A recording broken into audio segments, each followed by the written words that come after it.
Earlier in this course, we had a look at JavaScript libraries. We had a look at Axios, Lodash, jQuery as some examples. Now in this module, we'll explore JavaScript frameworks. These in the end are like bigger libraries, you could say, but we'll have a look at what exactly a framework is, how it helps you focus on what matters and how it simplifies the project building or app building work. And we'll also see an example. Now, to be precise, I'll first of all dive into what exactly a framework is and what the difference to a library is. And we'll then have a look at React.js, which ironically is a library, but a pretty important and huge one. And if we then add a couple of other things from the React ecosystem, it actually gets more framework-ish. So we'll have a look at that and see why that matters, what's great about React, what alternatives to React are, and how that can help us in our projects. So let's start with what exactly a framework is. Now, I'll be very honest here. You can fight a religious war over this, and there are people out there to whom it's very important to differentiate what a library is and what a framework is. I'm not one of them. Still, I'll give you the common differentiation and explain why we differentiate it or why that is so important to some people. So we got JavaScript libraries and frameworks, and a JavaScript library in the end is a third-party package. Doesn't have to be, you could also write it yourself and then just share it across multiple projects, but in the end it's a package which you bring into your project that adds certain functionalities. jQuery helps us with querying the DOM, Lodash added a couple of utility functions, and Axios helps us with sending HTTP requests. So libraries typically are focused on one or a few core tasks, and they help you with that. So I already named these examples. Now, frameworks, on the other hand, also are third-party packages. They also add functionalities, but typically they add more functionalities also from different areas, and they typically also give you certain rules, a certain structure on how you should build your JavaScript-driven application. And therefore, they force you into a certain rule set, but at the same time, by doing that, they often make it easier for you to build an application and make it easier for you to focus on your core business logic and spend less time on all the nitty-gritty details. So they typically provide a complete structure for building JavaScript applications, and the big examples we got there, not the only ones, but the big examples we got are Angular, Vue.js, and React.js, though as I mentioned, React.js is kind of an edge case. It's actually a library, but a pretty big one with a bunch of different features built in, and it spawned a huge ecosystem that effectively together forms a framework, you could say.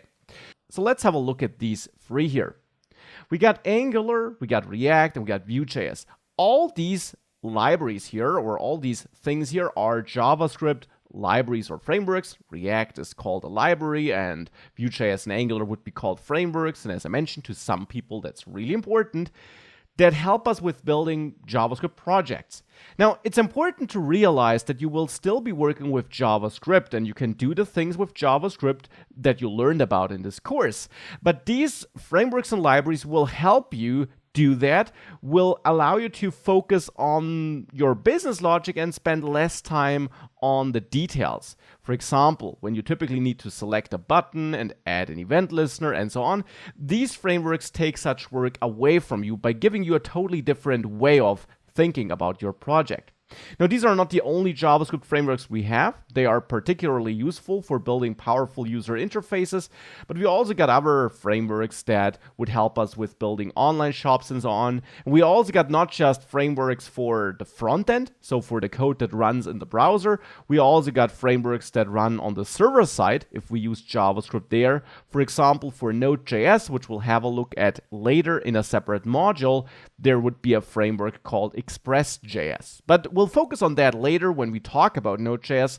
For now, let's stick to these client-side, browser-side frameworks here.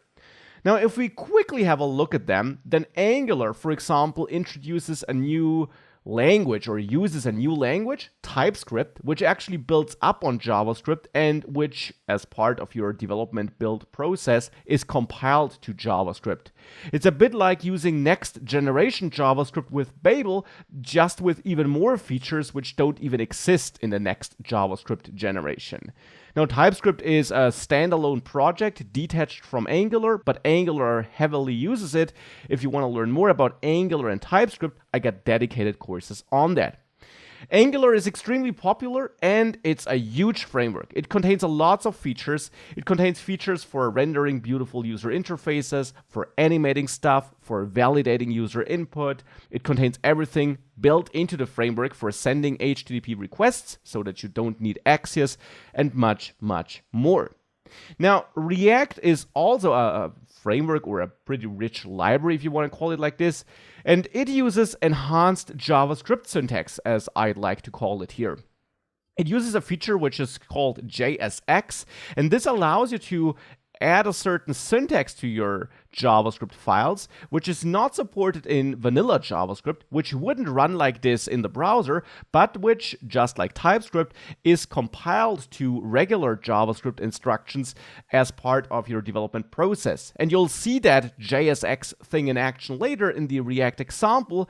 It in the end helps us with building rich user interfaces with the help of React, without having to write all the create element and append and remove child instructions on our own. And that's, by the way, a general idea of all these frameworks. They take away the need for us to manually add elements to the DOM and remove them and so on. And instead, all these frameworks give us a way of defining the result we want to have, defining certain conditions when that result should change, and then the frameworks will take care that changes are applied to the page the user sees when our conditions change. But again, you will see that in practice at the example of React a little bit later in this module. Now, React itself is a library, but it spawned a huge ecosystem which adds certain features around React so that even though React in its core is much leaner than Angular, it has no built-in validation, no HTTP support, even without that, we got a couple of other packages that we typically combine with React so that we can add such functionality. And just like Angular, it's extremely popular. Well, and the third big framework you have in JavaScript land is Vue.js. It uses regular JavaScript. You can use it with TypeScript, but you don't have to. For Angular, you basically have to use TypeScript. And the good thing about Vue.js is, of the free frameworks, it's the easiest to learn, I'd argue. It's all too popular, not quite as popular as the other two, but still very popular. And it, just like Angular, contains all important features. Angular ships even more than Vue.js. Angular has even more built-in features than Vue.js, but Vue.js has more built-in features than React. So unlike React, you don't need to combine it with other libraries to get everything you need to build powerful applications. Vue.js got all of that built in. Now that's the rough comparison. All three are great. I got courses on each of them. So if you want to learn more about React, want to learn more about Vue or Angular, take my dedicated courses, of course. I'd be more than happy to welcome you there. And in addition, I also attached a link to a more detailed comparison, which I created in case you want to find out which one is best for you. Now with that, however, let's take a closer look at React and understand what that does for us. So what's React? It's a JavaScript library for building user interfaces in the end. Now, as I mentioned, library because technically it focuses on that user interface building part, but enriched by everything else, the ecosystem that it spawned offers. It's basically like a framework, you could say. Now, the user interface part is important though. React is all about building user interfaces that look good, but more importantly than that, that update reactively. So that you, for example, can define if this button is pressed, this data should change. And if that data changed, instead of outputting this text down there, I want to output that text. So you basically define different kind of scenarios and results, you could say, and React will then do the heavy lifting of reaching out to the DOM, adding elements, removing elements, adding CSS classes, removing CSS classes, so that you don't have to manually write all these instructions.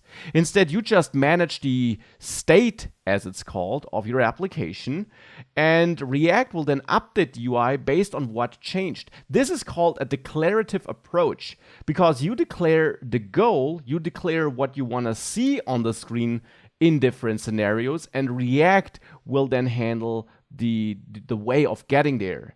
The opposite of that would be an imperative approach, and that's basically what we did thus far in the course, where we manually had to say, now add this button, add this element, add this event listener. Now, doing that in bigger projects quickly can become cumbersome and difficult to manage, and such a declarative approach definitely has certain advantages over this, because it allows you to focus on the result and the state instead of the way of getting there. And this is less error prone and gives you more power. In React and also in Angular and Vue, you do that by defining so-called components, which are reusable UI elements. Now, not HTML elements. These are not elements the browser would understand. In the end, these are just components, basically JavaScript classes, you could say, which you define in your code, which then at runtime, when your code and React's code executes on the page, are interpreted by React, so that React then knows what to touch in the DOM and what to render where. So you don't render real HTML elements. In the end, you just use something which React then understands, and which then in the end tells React what it should render on the screen under which circumstances. So let's have a look at that. This should make it clearer. For that, attached you find a React project, and this is actually the project we worked on before. It's this project where you can find a place by entering it here or by getting your current user location, and where you can then share this place and view this place. So this is something we built before with vanilla JavaScript. I now converted it to React, and I will now have a look at it with you so that we can get a first understanding of React. Now, I did convert it off screen because this is not a React course, and you could easily create an entire course about React. Well, indeed, I do have an entire React course. Now, I don't want to bloat this course with tons of React instructions, which might not be interesting to you if you're not interested in React. Instead, I just want to show you what React or similar packages like Angular or Vue typically do, and how they change the way you think about creating such applications. If you then want to learn React or Angular or Vue, have a look at my dedicated courses. So attached you find this project, and with it downloaded, you should extract it and then navigate into this or open it in your IDE, open the terminal there, and then run npm start. npm start in the end starts also one of these scripts. The start script is a special script which you don't need to start with npm run, but where you can just type npm start. And this uses the entire setup which is provided by this project under the hood. It uses Webpack under the hood to convert the code, to bundle the code. So we got basically a setup as you saw it before, but with all the configuration and the heavy lifting managed for us behind the scenes. This is also something these frameworks or big libraries typically do for you. They give you project setups where you don't have to configure everything manually. And that, of course, ensures that you don't have to become a Webpack master just to create and ship optimal code. Now, keep that process running here. You can always quit it with Control-C, but then you will not have that development server anymore. Just like before, it's a server which will automatically reload whenever you change something in code. And you can view it on this page here, localhost 3000. So this is what I got here. Now, if we have a look at this, it's of course the same as before. It looks the same, but we got totally different code in there. We can find our code in the source folder. The public folder holds the one and only HTML file we got. And if we have a look at that HTML file, you see it's pretty empty, and it's also only one. Before, we had two. The reason for that is that with React here, and you typically do the same with Angular and Vue, we created a so-called single-page application, which means we only have one single HTML page, and now JavaScript will render everything we see on the screen here, and will change everything on the screen if it needs to. Now, before we used HTML for that, and doing it all with JavaScript would be a lot of work if we had to write all these instructions on our own. With React or similar frameworks, it's a breeze because React does the heavy lifting. Now, how does React know what to render though? Well, we got this root div here in our one and only index.html file. And if we have a look at the index.js file, which I can tell you is the first code that is being executed by our React application in the end, we see a bunch of imports and we see that in the end, we got some very strange code here, which we haven't seen before, and that we then target this root element in the index.html file here. So what is going on here? React and React DOM, the things we import here are features from the React library and the React DOM library, which of course is connected to the React library. React DOM gives us access to the DOM and allows us to render a so-called React component to that DOM in this place. Now, this here is a React component, and this here also is using this JSX syntax I mentioned earlier. It was invented by the React team, and this is definitely not JavaScript that would run in the browser. This is really important to keep in mind. Instead, this is converted to a real JavaScript instruction that the browser can execute before the code is shipped. So during the build process, so to say. So when you previously ran the webpack command, now when we got this built-in development workflow, when that executes, this is converted. And actually, this is converted to React create element app. This is what happens here. This is the exact same.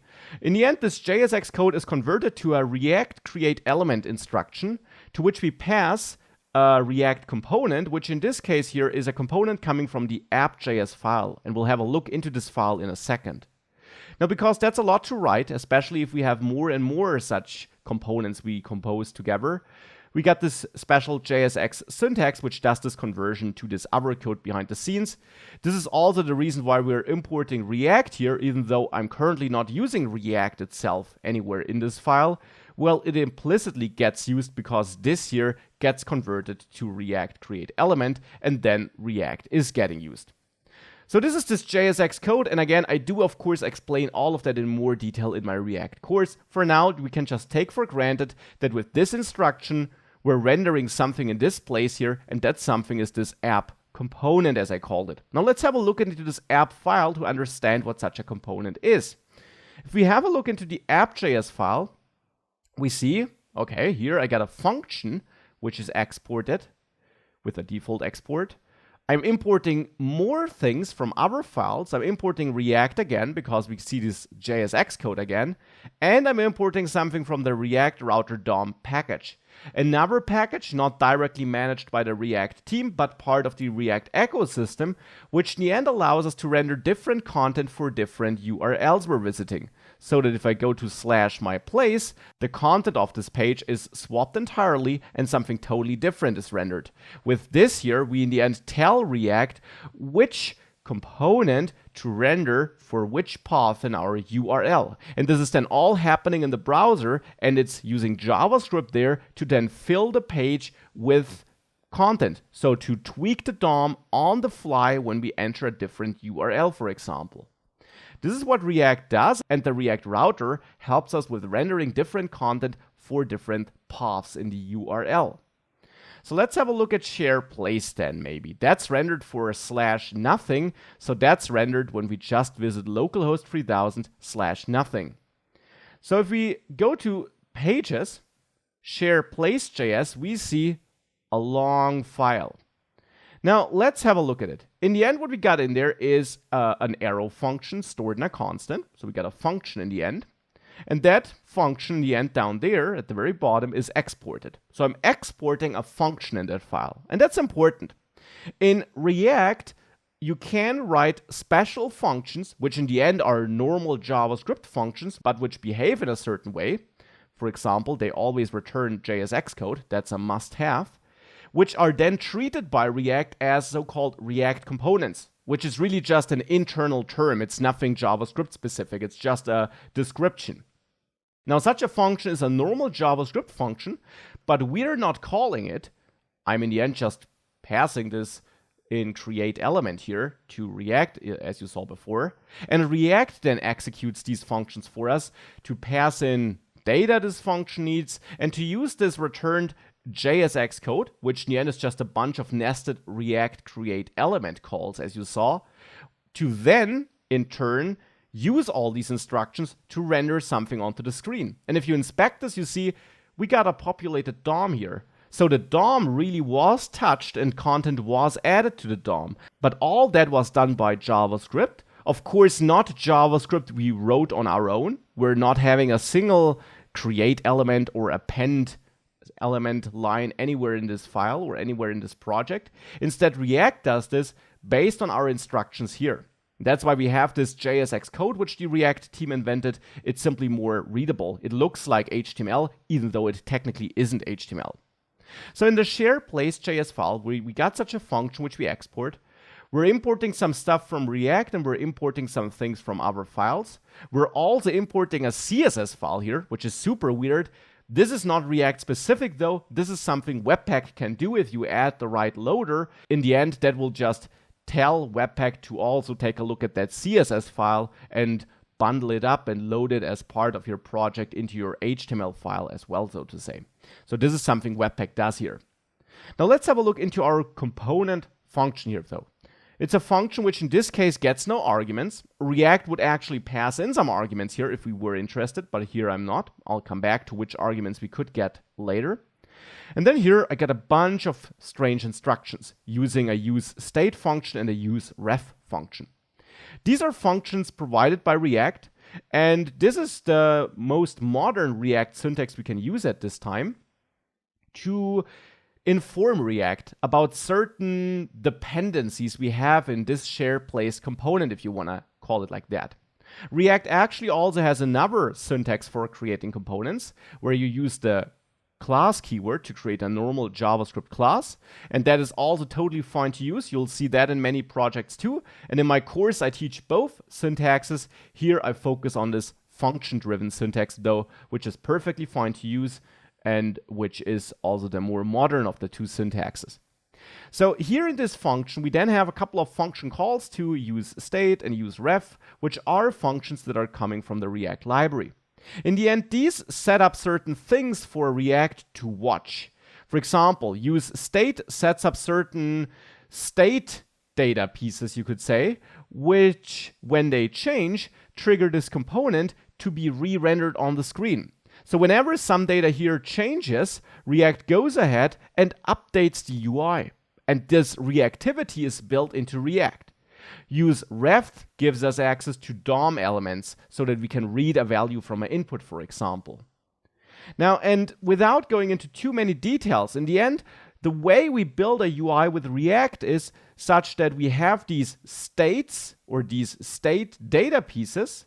We use array destructuring here to get two pieces of data out of the result of useState. One is the current state stored by React, and one is a function that allows us to change that state, which then in turn will trigger such a UI update.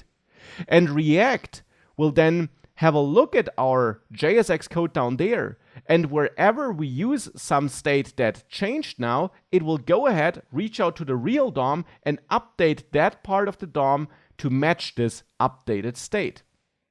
As an example, we got that get current location button here, right? Now you see I added a click listener here with another new instruction, which we haven't used before. This again is understood by React. And here I'm saying if this is clicked, execute the get user location handler function. Now we find this function here as a nested function in this component function. Here it is. And that's the same function we built before when we built this whole project with just JavaScript in the end. Well, at least the rough idea is the same. However, here, for example, instead of creating a modal class and calling modal.show, which I did before, I'm setting isLoading to true with help of setIsLoading, which I get out of this useState call up there. Now this changes the loading state to true.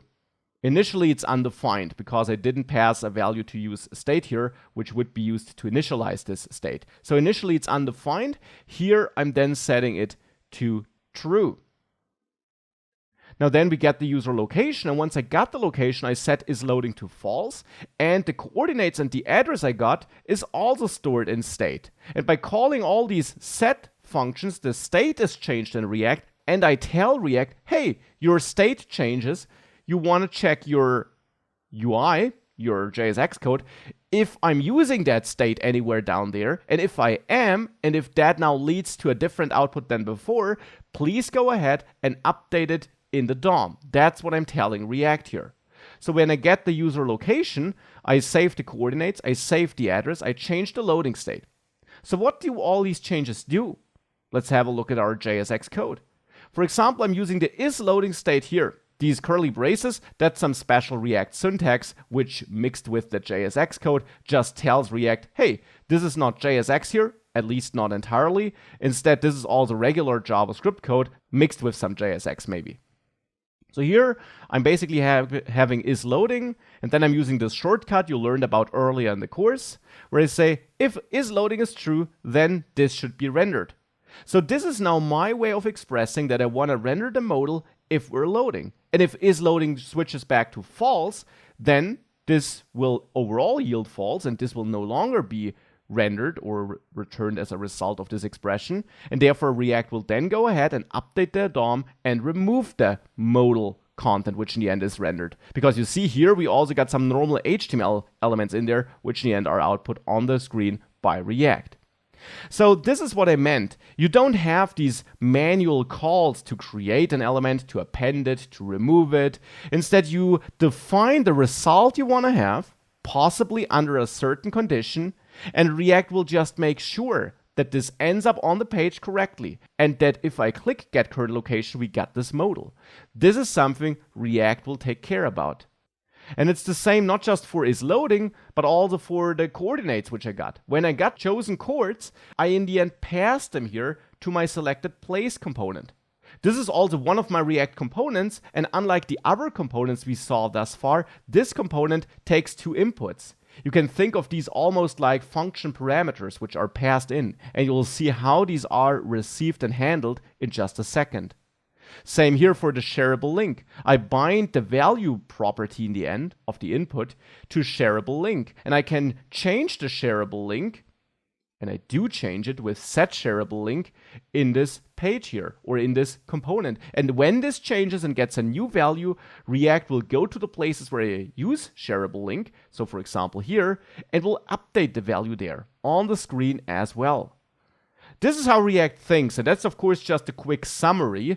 Definitely a lot to digest if you never worked with it, but it hopefully gives you an idea of how React works and what the huge difference to vanilla JavaScript is. You define the result, not the way how you reach it. And again, in my React course, you learn all about that step by step from the ground up, also with that alternative syntax, which I mentioned before. Now let's have a look at the selected place component, which we find in the UI folder. There we see we got some inputs, and therefore here I got this props parameter. If you set up certain inputs on a component you use, just like you would add attributes to a normal HTML element, React will bundle them all up as properties in one object which this component function receives. So in this case, the selected place component receives this props object, which holds the centered chords and fallback text properties, which I'm pulling out of that object with object destructuring here. Well, and then again, I use effect here, which is coming from React, which in the end just tells React that I can set up a listener to some data. And when that changes, I want to execute some code. So if I don't just want to update the UI reactively as before, but I want to do something else, upon data changes, I can use effect. I specify center chords as a dependency. That's what's being done with that second parameter I pass to use effect, which is an array of dependencies.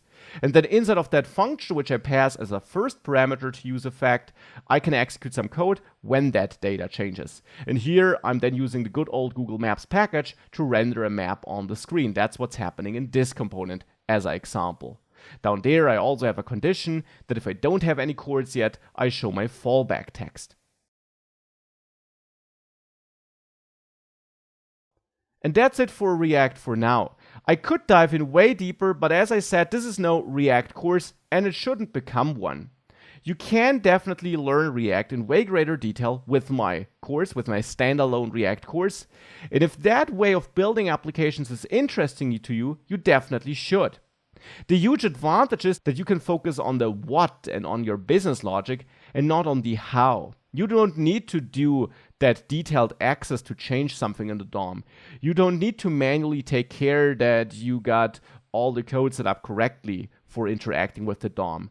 Instead, you define the end result and your different pieces of state and data that are used there, and then it's React's job to update this DOM correctly. And the same logic is used in Angular and Vue, by the way. They have a different syntax, they have some additional features, and a totally different way of implementing this, you could say.